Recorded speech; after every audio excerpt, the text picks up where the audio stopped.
Good morning and thank you for tuning in to another installment on This Day with Christy. Howdy. Today is Wednesday, June 1st, 2026. It's time to hop in our van and go to the past, the present, the strange, and possibly other dimensions. That being said, let's hop in our magic van and go for a ride. We start off with 1972, the Eagles released their debut album, Eagles. Produced by Glenn Johns, Eagles catapulted the band to success thanks to such hit singles as Take It Easy, Peaceful Easy Feeling, and Witchy Woman. That'd be me. Which reached the US top 10. The album, which was a defining title in the West Coast country rock canon, peaked at number 22 on the Billboard 200 and received a warm reception from critics. It has since ranked on multiple best of lists, including Rolling Stone's 500 greatest albums of all time. In 2013, with the release of Modern Vampires in the City, Vampire Weekend became the first indie rock band to debut at the top of the US album charts with 2 consecutive LPs. The band's third studio album followed the success of 2010's Contra. In 1977, Bob Marley and the Wailers kicked off what was supposed to be a 6-night residency at London's Rainbow Theatre. The final 2 dates, however, were cancelled following a football-related injury sustained by Marley. The legendary run of shows, which found the reggae group at their prime, concluded the band's Exodus tour. In 1967, David Bowie released his self-titled debut on the Dream label, a subsidiary of Decca Records. Bloopers included. While the album's Baroque pop received accolades from a handful of critics that acknowledged the LP, failed to find commercial success. In 1968, Simon and Garfunkel topped the Billboard Hot 100 with Mrs. Robinson. The song, which was featured in the film The Graduate, won the folk duo a Grammy the following year. In 1963, Leslie Gore, who was just a month into her 17th year, topped the Billboard Hot 100 with It's My Party. By what? Why do I feel like Casey Kasem right now?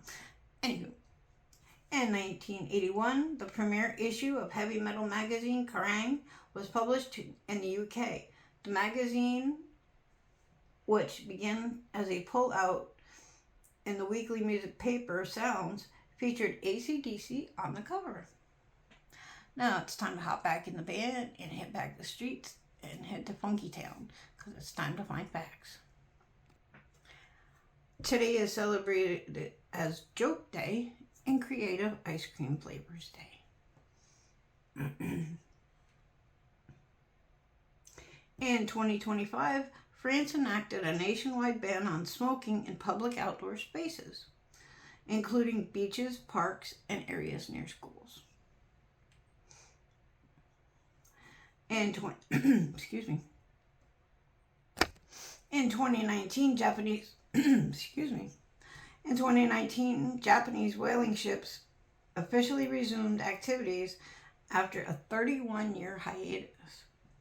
Japan ceased commercial whaling activities in 1986, but continued whaling for scientific purposes. It's long been the position of many in Japan, including the nation's prime minister, that there are only a few select species of endangered whales. Thus, whaling isn't a big deal. I can tell him. Never mind. In 2003, Tesla Motors was incorporated in Palo Alto, California. 1997, UK returned Hong Kong's control back to China after 156 years of British rule. Oh, wow, that's cool. In 1991, Court TV was launched on American cable television. I used to watch that religiously. The show aired live footage as trials, as well as reality legal dramas.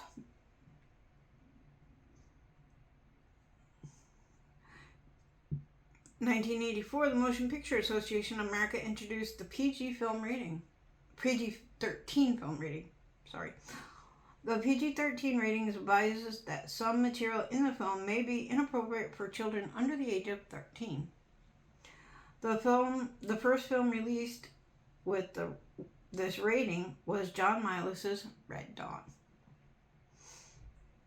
In 1979, Sony's iconic Walkman first went on sale in Japan. I have one of those.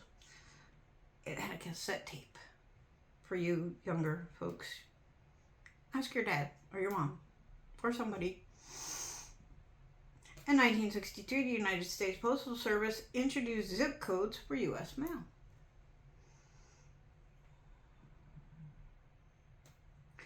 In 1941, the U.S. aired its first ever TV commercial. The ad was by Bulova Watch Company and cost just $9. Wow, that cost a fortune today. And lastly, 1916, the Battle of Somme began. On this day, the British Empire and France went to war against the German Empire during World War I. The battle lasted until November 18th, 1916, and add up to 1.3 million people dead. That's so sad. But I digress. Let's hop in the van and put on our thinking caps because it's time for trivia. First question.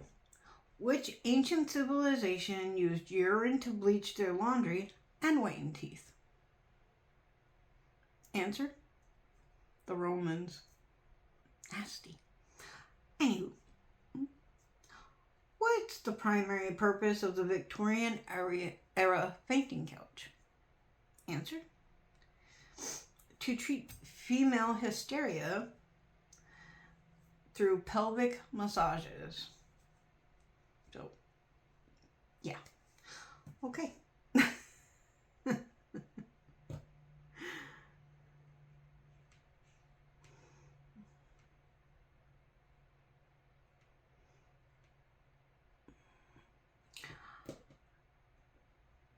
Last question.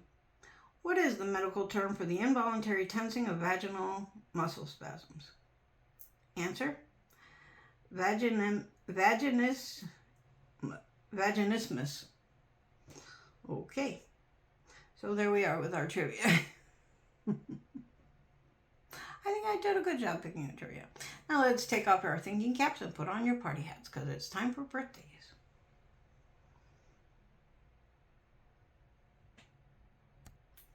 In 1934, Pat Boone. 1947, Ronnie Wood. 1950, Graham Russell. 1959, Alan Wilder. 1960, Simon Gallup.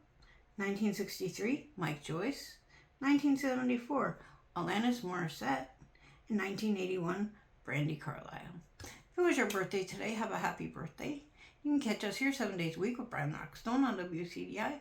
And don't forget to check out Top Report every Sunday and Wednesday. Have a great day, y'all. Ciao.